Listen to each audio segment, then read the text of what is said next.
ఈ లోకం ఏమనుకుంటుందంటే దేవుడు ఎప్పుడూ కూడా ధనవంతులను, బాగా తెలివైన వాళ్ళని, బాగా చదువుకున్న వాళ్ళని మాత్రమే దేవుడు వాడుకుంటాడు అని చెప్పి ఈ లోకం అనుకుంటుంది, ఆలోచిస్తుంది.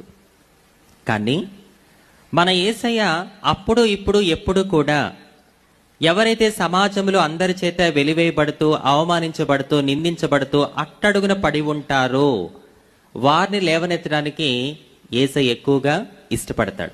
నీలో ఎవరైనా నిందించబడుతున్నారా? నా అన్న వాళ్ళే మిమ్మల్ని నిందిస్తున్నారా? మీ కుటుంబ సభ్యులే, మీ గ్రామస్తులే, మీ అయిన వాళ్లే మిమ్మల్ని అవమానిస్తున్నారా? చులకం చేసి మాట్లాడుతున్నారా? అయితే బాధపడకండి. త్వరలోనే మీకు ఒక రోజు రాబోతుంది. ఆ రోజు ఎలాంటిదో తెలుసా? నిన్ను ఎవరైతే అవమానించారో, నిందించారో, చులకం చేసి మాట్లాడారో వాళ్ళ కళ్ళ ముందే నా దేవుడు నిన్ను ఉన్న స్థితి నుంచి ఉన్నతమైన స్థితికి చేర్చే రోజు. ఆ రోజు త్వరలోనే దేవుడు మీకు దయచేయబోతున్నాడు.